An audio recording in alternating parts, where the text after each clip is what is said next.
Ahojte, moje meno je David, som študentom na Vysokej škole technickej v Košiciach a dnes by som vám v tomto videu rád povedal niečo o deep learningu. Obsahom videa bude oboznámiť pojem vlastne deep learning, povieme sa, aký je rozdiel medzi hlbokým učením, strojovým učením a umelou inteligenciou, aké sú znaky hlbokého učenia a v poslednom rade si povieme, ako ja vidím nejakú budúcnosť deep learningu. Hlboké učenie, teda po anglicky deep learning, je špecifický prístup k strojovému učeniu, ktorý sa inšpiroval fungovaním ľudského mozgu a neurónových sietí. Je to metóda strojového učenia, ktorá sa špecializuje na trénovanie umelých neurónových sietí s veľkým množstvom vrstiev. Tie sa nazývajú vlastne hlboké neurónové siete alebo hlboké neurónové modely. V porovnaní so strojovým učením, modely strojového učenia vyžadujú nejaký ľudský zásah na zlepšenie presnosti. Naopak, modely hlbokého učenia sa po každom výsledku bez ľudského dohľadu zdokonalujú. Deep learning je teda konkrétnou technikou v rámci strojového učenia, ktorá využíva hlboké neurónové siete na riešenie samotných problémov. Ľudia si tieto výrazy často zamieňajú, preto by som rád vysvetlil rozdiel medzi nimi, aj keď tieto výrazy navzájom vysoko súvisia, majú nejaké charakteristické črty a špecifické prípady ich použitia.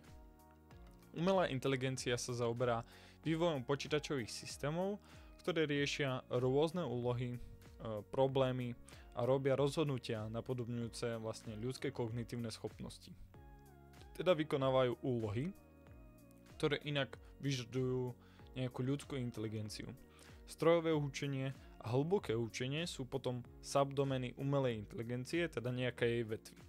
Strojové učenie sa zaoberá vytváraním algoritmov a modelov, ktoré sa dokážu učiť a vykonávať úlohy na základe dát. Tieto algoritmy sú navrhnuté tak, aby identifikovali nejaké vzory a vytvárali predpovede alebo rozhodnutia bez explicitného programovania. Hlboké učenie je špecifická metóda strojového učenia, ktorá sa snaží simulovať fungovanie ľudského mozgu pomocou umelých neurónových sietí. Tieto siete majú viac vrstiev, preto sú to hlboké neurónové siete a sú schopné automaticky nejak extrahovať črty alebo vzory z veľkého množstva dát, čo umožňuje riešiť zložité úlohy ako rozpoznávanie obrazu, spracovanie prirodzeného jazyka, rozpoznávanie reči a tak ďalej. Znaky hlbokého učenia, ako vidíme na prezentácii, sú vlastne hlboké neurónové siete, učenie z dát, reprezentácia údajov, hierarchické učenie, použitie rôznych domenách. Čo sa týka hlbokých neurónových sietí, tieto siete majú mnoho vrstiev neurónov, ako som už spomínal, ktoré spracovávajú vstupné dáta postupne, tým umožňujú extrahovať zložitejšie vzory a reprezentácie zo vstupných dát. Učenie z dát znamená vlastne, že hlboké učenie sa veľmi účinne učí z veľkého množstva dát. Čím viac dát je dostupných na trénovanie, tým lepšie môže hlboký model naučiť vzory a zlepšiť svoju výkonnosť. Reprezentácia údajov. Vlastne jedným z hlavných cieľom hlbokého učenia je získať vhodné reprezentácie dát. To znamená, že model sa snaží naučiť, ako reprezentovať vstupné údaje tak, aby boli čo najlepšie vhodné pre riešenie nášho konkrétneho problému.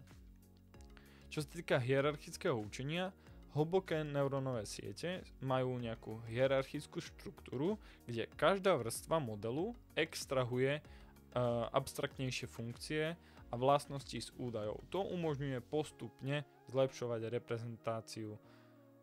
samotnú reprezentáciu. Použitie v rôznych domenách, hlboké učenie sa stalo vlastne kľúčovou technikou v rôznych oblastiach, ako som spomínal, spracovanie obrazu, rozpoznávanie reči, rozpoznávanie alebo spracovanie prirodzeného jazyka v autonómnych vozidlách a tak ďalej. Jedným z hlavných aspektov je vlastne rozšírenie deep learningu do ďalších odvetví. Okrem tých, ako som spomínal, rozpoznávanie obrazu, spracovanie prirodzeného jazyka a tak ďalej, sa očakáva jeho využitie v biomedicíne, v robotike alebo napríklad vo finančných službách a tak ďalej. Ďalším smerom je zvýšiť efektivitu učenia deep learningových modelov. Výskumníci sa snažia vyvinúť techniky, ktoré umožňujú trénovanie modelov efektívnejšie, vrátanie vlastne zmenšovania modelov a podobne. S tým je spojená aj schopnosť deep learningu spracovať alebo pracovať s malým množstvom trénovacích dát. Bude sa pokračovať v rozvoji techník, umožňujúcich trénovanie modelov aj pri nejakom obmedzenom množstve dát, čo môže byť dôležité v odvetviach s nejakými obmedzenými dostupnými dátami alebo s nejakými citlivými dátami a tak ďalej. Hlboké učenie bude tiež čoraz viac spolupracovať s inými technikami, ako sú kvantové počítače, rozšírená realita, internet vecí, čo umožňuje vlastne dosiahnuť nové úrovne výkonu a funkcionality v rôznych aplikáciách. No a ja vám ďakujem za pozornosť.